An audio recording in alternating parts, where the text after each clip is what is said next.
God's blessings to everyone.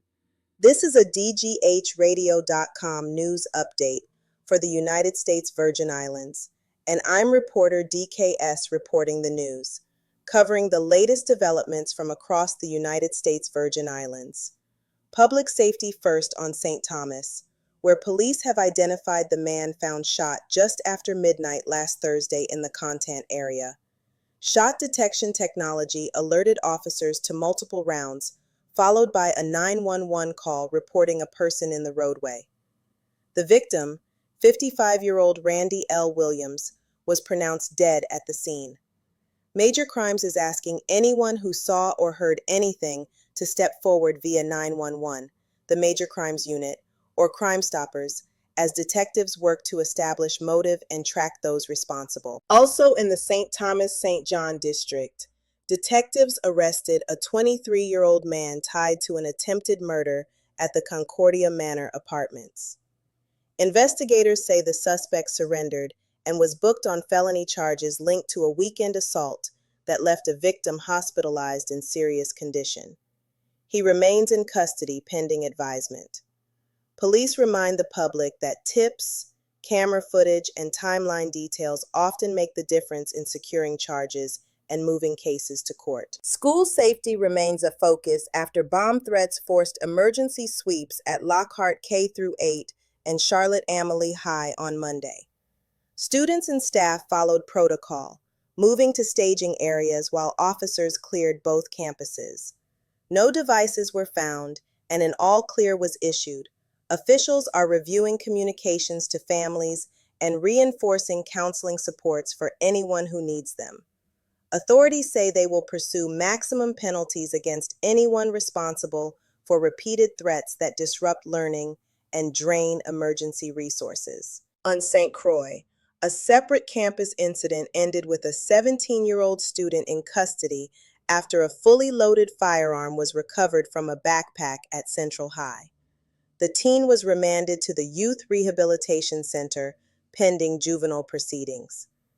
Education leaders reiterated that weapons on campus bring immediate law enforcement action and school discipline, and asked families to keep dialogue open with teens about safety, conflict resolution, and the legal consequences of bringing weapons to school. To government action and the economy. The governor has acted on a broad package of bills passed at the legislature's October 30th session. The measures include a 90-day tax amnesty waiving penalties on overdue property, income, and gross receipts taxes, relief aimed at households and businesses still stabilizing after recent storms. The governor also approved appropriations tied to community and cultural projects and issued selective line item vetoes where he said continuity in the courts and staffing flexibility in essential services could be threatened. Additional provisions rename a St. Croix park to honor a cultural institution, tighten training standards for private security, adjust land use and board service rules, and lower the impairment threshold for certain commercial drivers. Residents waiting on their money received a concrete update. Up to $10 million in income tax refunds are queued for more than 3,300 filers who submitted by March of this year.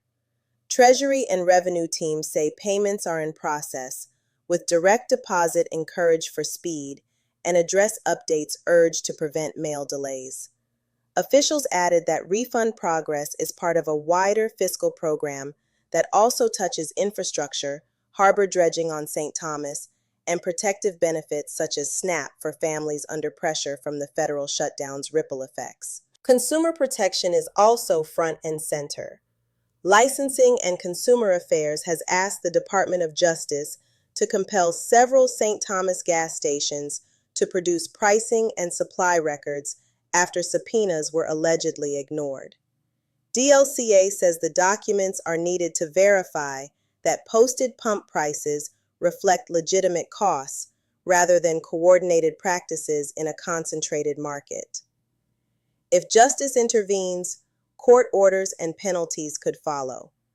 The department emphasized that transparency protects both consumers and compliant businesses, and that referrals to justice are about gathering facts, not prejudging outcomes. In a separate enforcement matter on St. Croix, DLCA fined Prosperity Farm Distillery and Raising Cane for operating outside the scope of their license, issuing $5,500 in penalties tied to an unlicensed bar and events.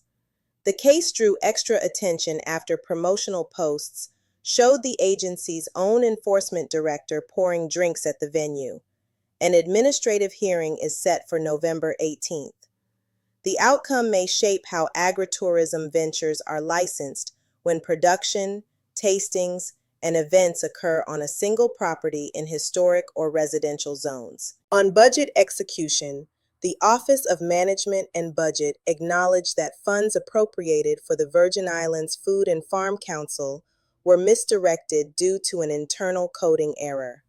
OMB says the mistake has been identified and correction is underway, with the Council's statutory work, expanding local food production, coordinating policy, and improving nutrition, set to resume with restored funding. Lawmakers are expected to seek documentation on the cause of the error and the safeguards that will prevent repeats during ongoing office consolidations. Infrastructure and mobility. Public Works outlined a full slate of road and drainage projects as the territory continues its post-storm rebuild. On St. Thomas, solicitation has opened for Phase 2 of the Veterans Drive modernization and for the Charlotte-Amalie Harbor dredging project. The First Avenue drainage job and the Lindbergh Bay culvert repair are complete. In December, crews will begin repaving Julian Jackson Drive from the airport turnoff to the University of the Virgin Islands and aim to complete the downtown drainage rehabilitation and the Meter Place retaining wall by year's end. On St. Croix, Peters Rest paving is finished. Diamond Ruby is expected to wrap in December. The Leonardo Trotman Drive project is awarded to start in early 2026. Temporary repairs continue at Hams Bluff Bridge. Mahogany Road paving is ongoing, and lighting on the Melvin Evans Highway is complete, improving nighttime safety. Harbor dredging procurement is now live, with bids due January 9, 2026. Selection anticipated in February, and work expected to begin in July 2026 for roughly 13 months, targeting completion by July 2027. Government House also listed several near-term community notes, up to $10 million in tax refunds to 3,328 filers beginning this month. Veterans Day parades set for St. Thomas and St. Croix. The Uber Soca cruise returning to St. Thomas on November 19th with a parade and mini food fair. No administrative leave granted for that event. The St. Thomas-St. John Agriculture and Food Fair set for Saturday, November 22nd at Bordeaux. An administrative leave confirmed for government employees on Friday, November 28th, the day after Thanksgiving. Festival readiness is under Senate scrutiny. At a hearing of the Committee on Economic Development and Agriculture, senators pressed tourism and the Division of Festivals on schedules, vendor readiness, public safety, and interagency coordination ahead of the Crucian Christmas Festival. Officials said weekly meetings are underway with VIPD, the Port Authority, Waste Management, Public Works, and Sports, Parks, and Recreation to synchronize staging, lighting, cleanup, and crowd control. A central point is the decision to move Juve from New Year's Day to Wednesday, December 31st, the same day as Food Fair and with cruise ships in port. Tourism said it deferred to VIPD's staffing and safety assessment. At least one senator warned that combining events could overwhelm streets, taxis, and vendors. Agencies pledged tighter vendor licensing enforcement and better contingency planning while the schedule stands. Looking outward, the governor confirmed he will lead a delegation to Accra, Ghana, November 22 to 30, with meetings expected at the Ghana Free Zones Authority and the Bank of Ghana, and outreach including a visit to Osu Castle and sessions with community and business leaders in Osu. Communications officials say a detailed brief will outline who is traveling and the agenda. The administration frames the mission as turning cultural ties into concrete outcomes in tourism, investment, and digital connectivity. Arts and education. St. John's All-Island Children's Choir will gather roughly 100 3rd through 5th graders from Julius E. Sprague School, St. John Christian Academy, and Gift Hill for a free concert on November 19th at the Sprague Auditorium. The program emphasizes local compositions and reggae-influenced pieces and will feature alumnus and Grammy nominee Warren Addis Smith performing with the students. Organizers say the performance will stream online, so families who cannot attend can still take part. And the nonprofit is running a matching campaign to sustain youth music programming across the islands. A quick property crime note. VIPD reports an arrest on St. Thomas for unauthorized use of a vehicle taken from a rescue staging area. Investigators credit surveillance footage and witness statements for leading to a quick recovery and arrest. Residents are asked to keep reporting suspicious activity, particularly around critical service locations and staging lots where thefts can ripple into emergency response. Sports. Territory headlines.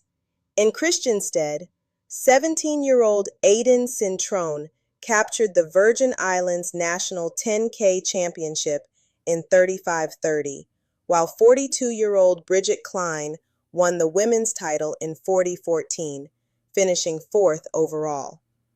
Masters winners included Jeremy Janajevitz on the men's side and Kat Brownsden for the women. On the schools front, Ula Muller Elementary ended Joseph Sibley Elementary's unbeaten run to capture the STTJIAA Elementary Baseball Championship, 6-4, holding off a final inning rally. And looking ahead, the USVI senior men's national soccer team travels to Grenada for a Friday friendly at the Karani James Athletic Stadium in St. George's, with kickoff set for 8 p.m. Atlantic. Historical results at that venue favor the hosts. The last meeting there ended 1-0 to Grenada in 2021. Before we close, one infrastructure reminder for drivers.